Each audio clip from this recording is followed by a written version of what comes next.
Welcome back दोस्तों हमारी जो लास्ट क्लास थी उसमें हमने इंसर्ट टैब के सभी कमांड कंप्लीट कर दिए थे। तो अब आगे बढ़ते हैं हम अपने डिज़ाइन टैब के ऊपर।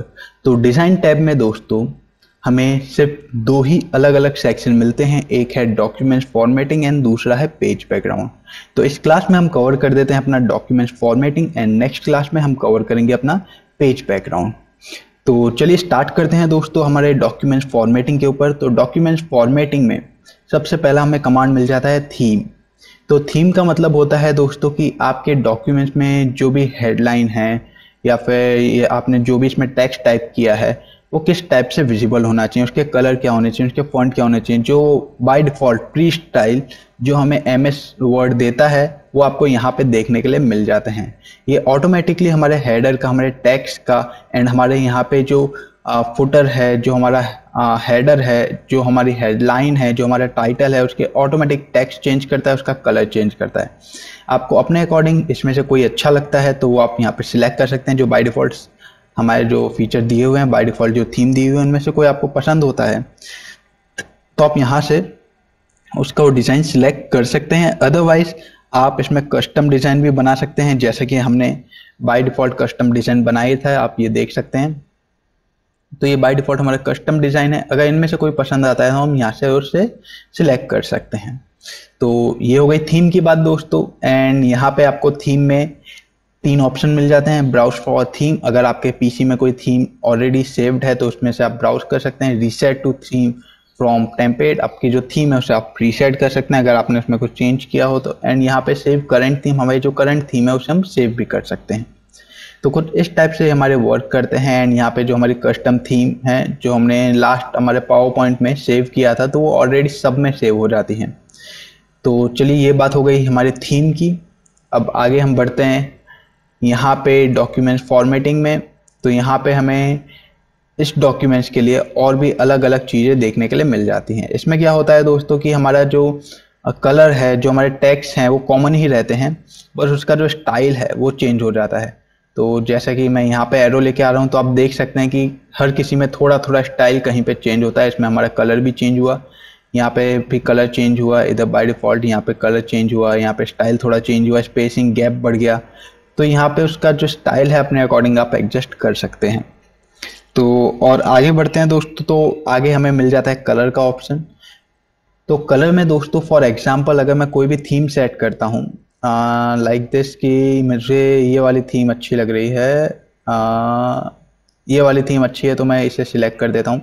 अब इसमें कलर ऑप्शन मुझे कुछ और चाहिए। इसके जो कलर है, मुझे इसका टेक्स्ट अच्छा लगा, इसका जो भी दिखने में है वो बहुत ही अच्छा लग रहा है, स्पेसिंग मेरे को सब अच्छी लग रही है। अब मुझे इसमें कलर चॉइस चाहिए तो सिंपली मैं कलर चॉइस यहाँ से ले सकता हूँ।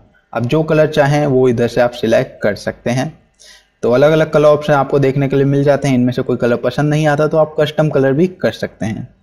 तो इधर बहुत सारे कलर ऑप्शन है, कोई ना कोई तो आपको इसमें से पसंद आ ही जाएगा एक बार आप इसे ट्राई करेंगे तो यहाँ से आप कर सकते हैं अपने कलर ऑप्शन को चेंज। एंड उसके बाद आगे बढ़ते हैं तो हमें मिल जाता है फॉन्ट का ऑप्शन।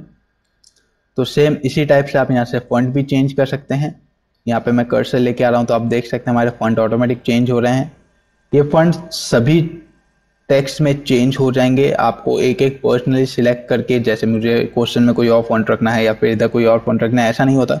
ये पूरी हमारी जितनी भी फाइल है उसमें सब में ये फॉन्ट चेंज हो जाएंगे। जितना भी टेक्स्ट होगा उसमें हमारे ये फॉन्ट चेंज हो जाएंगे।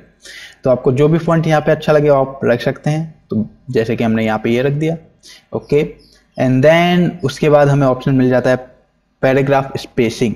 तो पैराग्राफ स्पेसिंग में दोस्तों कुछ इस टाइप से वर्क करता है कि एक पैराग्राफ खत्म होने के बाद हमें कितनी स्पेस देनी है। पैराग्राफ कहाँ पे खत्म होता है, जब भी हम अपने डॉक्यूमेंट में एंटर स्पेस करते हैं तो एमएस वर्ड सजेस्ट करता है, एमएस वर्ड सोचता है कि वहाँ पे हमारा पैराग्राफ खत्म हुआ है। तो यहाँ पे no spacing, then compact, then थोड़ा tight, open, relaxed and double.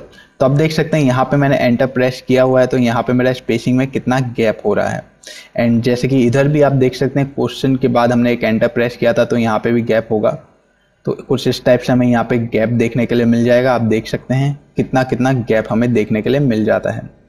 तो जो ये गैप है उसे बाय डिफ़ॉल्ट हम रखें तो बहुत ही अच्छा रहता है, दिखने में हमारा डॉक्यूमेंट्स बहुत ही अच्छा दिखता है। अगर इस गैप को हम चेंज करते हैं तो कुछ अजीब जैसा फील हो जाता है। देन उसके बाद यहाँ पे आ जाता है इफ़ेक्ट। तो इफ़ेक्ट में इनमें से कोई भी आप इफ़ेक्ट सिलेक्ट कर सकते हैं। ये कुछ इतने ज़्यादा इफ़ेक्ट आपके डॉक्यूमेंट्स को प्रोवाइड नहीं करते, पर इतना है कि हल्का सा इफ़ेक्ट आपके डॉक्यूमेंट्स को ये प्रोवाइड कर देंगे। जो हमने यहाँ पे थीम सिलेक्ट किया, उस थीम में जैसे कोई टेक्स्ट है तो उस टेक्स्ट को हम थोड़ा सा इसके अकॉर्डिंग इफेक्ट दे सकते हैं। हल्की सी शैडो देना चाहते हैं या फिर स्मोकी ग्लो देना चाहते हैं, ग्लास या फिर ग्लो एज देना चाहते हैं, तो इनमें से कोई आप सिलेक्ट कर सकते हैं। पर मेरे अकॉर्डिंग जितना सिंपल आपका डॉक्यूमेंट्स रहेगा उतना इफेक्टिव वो दिखने में लगेगा दोस्तों। तो इतनी सब बात हो गई। अब यहाँ पे आ जाता है set as default. Set as default का मतलब हमने जो भी चीज़ यहाँ पे अब चेंज किया है उसे ये बाय डिफ़ॉल्ट ऑप्शन में सेव कर देगा। तो इस वाली थीम में जो हमने थीम यहाँ पे सिलेक्ट की थी, आई थिंक यही थीम हमने सिलेक्ट की थी, तो इस थीम में जो भी चेंज हुआ है वो डिफ़ॉल्ट में सेव कर देगा। तो जब भी हम इस थीम को सिलेक्ट करेंगे तो जो भी चेंज हमने किया है वो बाय डिफ़ॉल्ट हमें दिखाई देगा। फॉर एग्जांपल जैसे हमने टेक्स्ट चेंज किया है, हमने कलर चेंज किया है, तो ये सब कुछ उस थीम में आ जाएगा। तो जैसे हम उस थीम के ऊपर क्लिक करेंगे तो हमारा यही सेम टेक्स्ट आएगा, सेम कलर चॉइस हमने जो चॉइस किया था वही हमको देखने के लिए मिलेगा दोस्तों। तो चलिए दोस्तों, हमारे डॉक्यूमेंट्स फॉर्मेटिंग की क्लास में थोड़ा सा यहाँ पे एक्सप्लेन ज़्यादा हो गया, हो सकता है कि कुछ चीज़ें आपके ऊपर से निकल गई हैं, तो एक बार वापस आप इस वीडियो को देखेंगे तो डेफिनेटली वो चीज़ आपके समझ में आ जाएगी। तो आप भी इसे एक और बार ट्राई कीजिए दोस्तों। हम मिलते हैं आपसे अपनी अगली क्लास में।